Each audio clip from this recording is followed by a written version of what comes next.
Welcome to Anchored in History with the Puget Sound Navy Museum. Our local fans will definitely recognize the location for today's tour. It's the Bremerton Waterfront. Thanks for joining me. We're starting today on the corner of Pacific Avenue and Burwell Street, just about a block from Bremerton's ferry terminal and right at the corner of the Puget Sound Naval Shipyard. The first point of interest, right on the corner, is this life-size statue of Esther Biedmeyer. She was a rivet heater at the shipyard during World War I.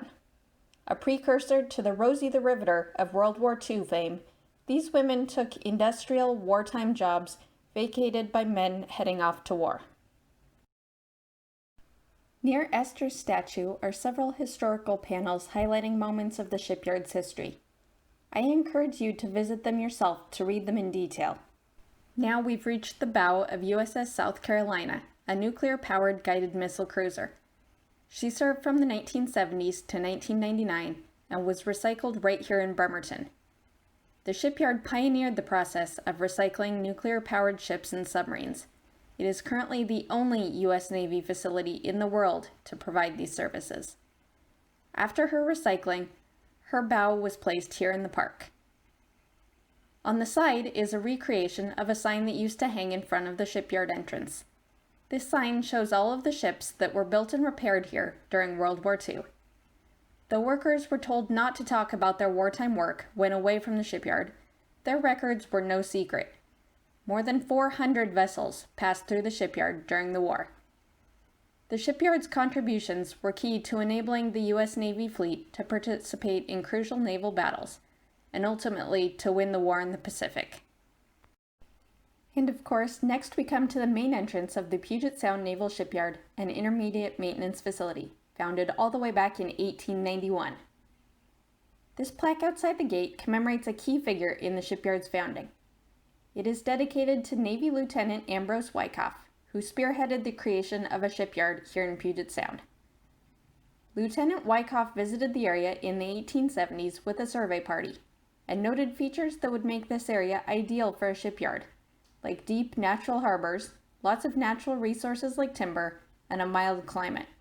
He spent more than a decade making it a reality, and returned in 1891 to be the new shipyard's first commander. While that plaque relates to the shipyard's earliest years, our next stop features much more recent history. It is the sale of USS Parche, the most decorated vessel in U.S. Navy history. Because most of the activities of this Cold War-era submarine are still classified, we can't tell you much about them, but I hope you'll visit to learn more about this submarine. And of course, that's the Puget Sound Navy Museum behind it. While we're currently closed due to COVID-19, I hope you'll have the chance to visit us after we reopen. We tell the story of the Navy in the Pacific Northwest. We have exhibits about shipyard history, living aboard modern aircraft carriers, the Navy's 3D printing innovations, and much more. Harborside Fountain Park, between the museum and the shipyard, is home to 5 fountains. Though they're turned off this summer, normally they're a big draw for families coming to play. They are said to resemble volcano blasts, whale spouts, or submarine sails, a nod to this region's iconic features. As we continue towards the waterfront, we come to the ferry terminal. This has served as a vital link between the shipyard, the city of Bremerton, and downtown Seattle for many decades. Next, we'll head down the stairs to the Bremerton boardwalk.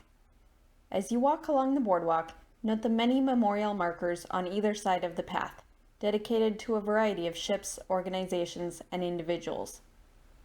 Soon we come to the Proud Tradition.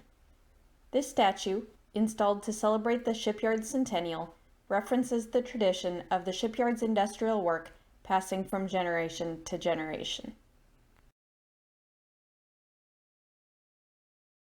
At the end of the marina is Bremerton's Lone Sailor statue. The original Lone Sailor, a 1987 bronze sculpture, was created for the U.S. Navy Memorial in Washington, D.C. It was designed as a tribute to all the personnel of the sea services. Today, there are versions in many cities across the country. Bremerton's version was installed by members of the local Navy League. This memorial is dedicated to the sailors aboard USS Franklin, a World War II aircraft carrier. She suffered a kamikaze attack in the Pacific in late 1944 and came here to Bremerton for repairs. She returned to the fleet the following February and was soon hit by a second attack. Between the two, 924 sailors aboard USS Franklin were killed in action during World War II, the worst loss for any U.S. warship besides USS Arizona. This telephone book was reportedly burned during the 1944 attack and removed from the ship while she was here in Bremerton. It's now in the museum's artifact collection. The final stop on today's tour is USS Turner Joy. The destroyer was commissioned right here in Bremerton in 1959. She spent her entire career in the Pacific, including participation in the Vietnam War. Decommissioned in 1982, today she is a museum ship.